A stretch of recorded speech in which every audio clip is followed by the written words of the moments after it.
Hey fam, hope you're doing well. So, in this hunting magazine, American Hunter, which I get for free because I am a member of the NRA, the National Rifle Association, and I wanted to read this to you. I think it's kind of nerdy, a little bit of masculine education. I mean, women can hunt too. I mean, really, just strength, basically, not being afraid of meat.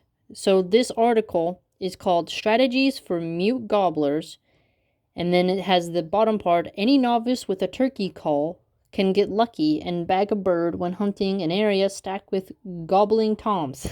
So turkeys, the male one's called gobbling toms. But it's the master who can recognize a good spot based on sign alone, locate birds, and consistently take toms even when they're playing the silent game. And this article is written by Jeff Johnston, and he's a field editor. So, cool thing, gobbling toms, that's a nickname for turkeys. Pretty cool. I like that. And I didn't know that they could kind of stop gobbling. So, mute gobblers, because you know how they go like gobble, gobble, gobble. But here we're going to learn more about the ones that maybe they are not as vocal. So, let's begin. Turkey hunting is fun and occasionally even easy when multiple turkeys sound off from the roost at dawn and gobble into the morning as they wander around looking for hens. I didn't know that they would gobble in the morning like a rooster. So they do then. They'd strut going around looking for the ladies. On these spring mornings, there can be no doubt where turkeys are located and where to set up to hunt them. What's more, if a hunter blows one opportunity, he can easily move to another bird to try again, provided they stay vocal. So it's very interesting here. So even if you're going to go out, you're still going to try to hear for them and find where they are. And you hear their voice, you find where they're going, and you go over there. But, as he noted, we're learning about how we find the mute gobblers. But turkey hunting is a different story if birds are quiet. Perhaps these non-talking turkeys are wary, maybe they're genetically programmed to clam up, or perhaps they just have sore throats. That's funny. So you talking turkeys, clam up, sore throats. That's funny, he's a good writer. You might trapeze around calling all morning without a single reply, before finally asking yourself, are there even any turkeys here? Am I wasting my time? So, it's cool that you can go around calling for a turkey and they'll call back, and then when they call back, you find them, right? Don't despair. Here are half a dozen tips on how to hunt silent toms. Okay, here we go. Silent toms. So another one for us. Above all, remember, if nothing works, don't give up. Turkeys are finicky animals. There's a good chance by the following morning, or with a subtle change of temperature, or maybe just a change of heart, gobblers will begin gobbling like crazy and dying to run straight into your call. And then they'll become lunch for us, right? So gobblers gobbling, strutting around, being finicky, but hold on and we can find them, right? 1. Look for sign. Don't just listen and hope. Okay, so let's see.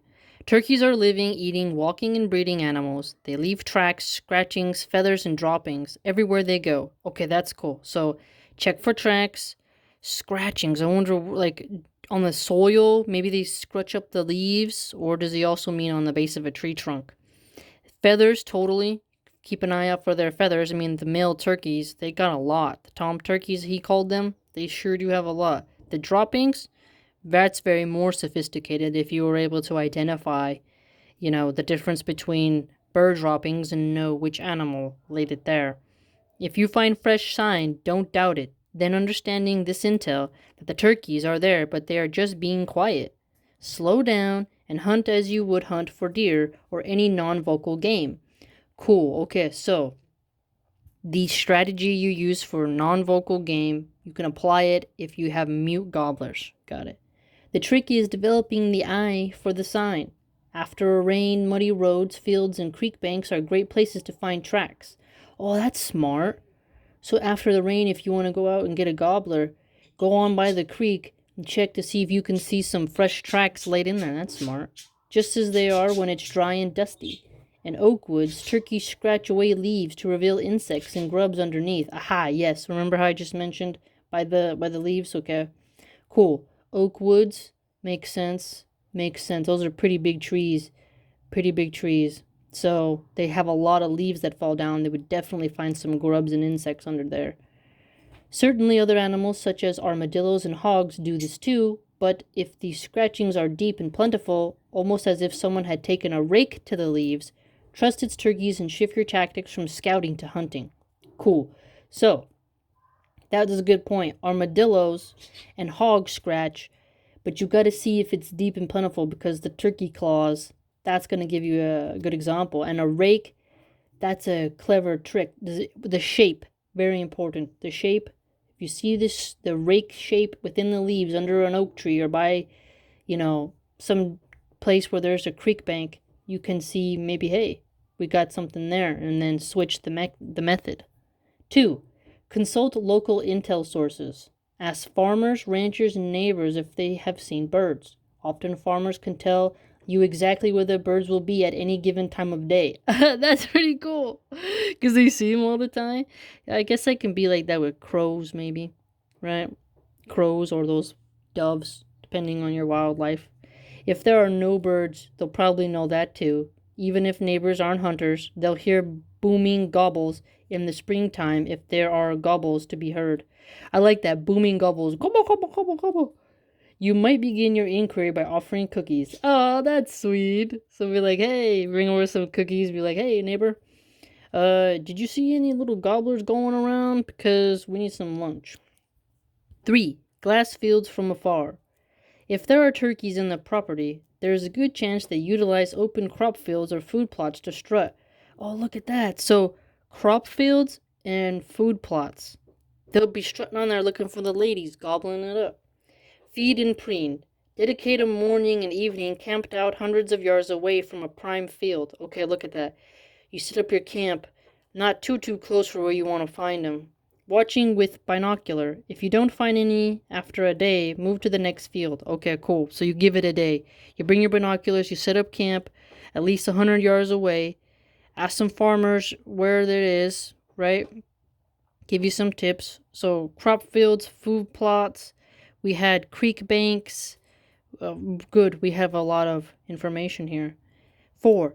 Scout and call. If the season has begun and you haven't located birds yet, get your gear and get in the woods. The goal is to cover ground while scouting and calling. Okay, look at that.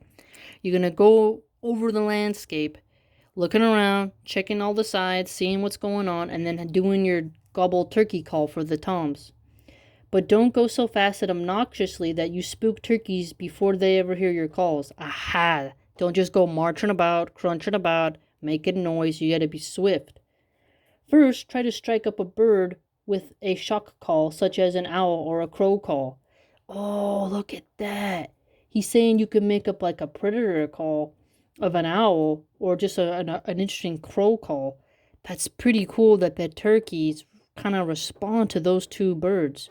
Do not discount a crow call, as plenty of times gobblers will respond to a crow call when an owl call elicits nothing. That's really cool. So a turkey will respond to a crow call. Who knew that? I mean, turkeys, man, they really are just wow. Or vice versa. So try a shock call. Wait a few minutes and try another type of call before breaking out your hen calls. Look at that. So we got owl calls, crow calls, and hen calls. And the hen is the girl one. I prefer a box call for its range when it's windy. Okay, notice he said box call. So if it's windy, he recommends using a box call. Wow. And a mouth call for all other times because it's hands-free. So you have a mouth call and a box call concerning turkey hunting. If still nothing answers you, sneak a couple of 100 yards to a new location before repeating the sequence. Okay. So go off to another location. Do it swiftly. Don't be loud, as he said. 100 yards, left or right, forwards or backwards, and try to do that step again of owl, crow, and then the female hen. After a few days of this, you'll likely see or hear turkeys if they are around. If you don't, it might be time to try another area altogether. Oh, that's smart, right? You give it up if you didn't get it after a while. 5. Slow down and still hunt. Many times you know a gobbler or two could be around, but for whatever reason they won't gobble after flying down from the roost. Okay, so apparently then, when they're up in the roost, they might gobble. So when they go on the ground, they might be a little bit mute. Interesting. But just because gobblers are quiet doesn't mean they aren't interested in hens. Hey, that's a good point. Look at that. Look at that. I would have thought if they're gobbling up, like, baka, baka, baka, they would have thought, hey, where's the ladies at? But look, clearly, they could still be interested, even if they're not gobbling. So you can go ahead and use your hen call then, right? This means slowing down and using your senses, your vision, your hearing, and your instincts to hunt the birds like you would hunt deer rather than depending solely on your call. Okay, so stealth, focus, really just getting in tune with your environment, clearly. He's got lots of good advice for us. This means still hunting, or moving so slowly that you can see birds with your binocular before they see you. Okay, so still hunting means doing it at such a pace where your binoculars are going to pick them up pretty decently if you're observing your surroundings well. Good to know. It means setting up to call as if you were calling to a gobbler and expecting him to come in. Okay, so that's a good point. Set up as if he's going to come to you. It means figuring out the turkey's daily pattern so you place yourself where they are going or where they are going to be rather than trying to call them to you. Oh, okay. So try to identify the pattern. So we have to look for the scratches in the soil, right? Check by the creek banks for prints. Oak trees, he said. Ask the farmers and the ranchers if they've seen anything nearby. Have a couple calls ready. Boom, we got it. Wow. 6. Call to a henned-up tom at mid-morning. Other times, no gobbling gobblers means they've already hooked up with a receptive hen. Oh, interesting. Often in this case, a tom is content to strut and breed without gobbling much. So if you know a gobbler is in the area, but you also hear hens and suspect he's with them, your best bet is to call to him mid-morning around 10 a.m. Look at that. So if he's still around the ladies, 10 a.m., early in the morning, is a good time for them. Wow. I mean, the morning aspect when it comes to birds seems to be a very common thread. I thought you could just maybe hunt them at night too, but apparently, no. Maybe they go up in trees or something? Often hens will ditch their mates around this time when they go to nest. Oh, that's cool. Really? They're like, hey, see you later, Gobbler Tom. I'm gonna go and check the nest. Meanwhile, the old boy is by nature a two-timer. Oh, that's funny. So he's a two-timer means like he has more than one wife. That's funny. So if gobblers aren't coming to calls in the early morning, try calling again during the mid-morning rather than hanging it up. Oh, that was a good article. So the tips. Alright, so we gotta actually look for droppings, look for scratching, look for feathers, check by the creek bank, ask the local farmers, have multiple calls ready. Know that the females can ditch him to go nest around 10 o'clock. And he contends, to identify patterns to place ourselves where we think they will be. So again, really teaching us the skills that we'll need to go hunting. So fantastic. Jeff Johnston has made us really prepared in a little bit to go get some gobblers. So I hope you learned something.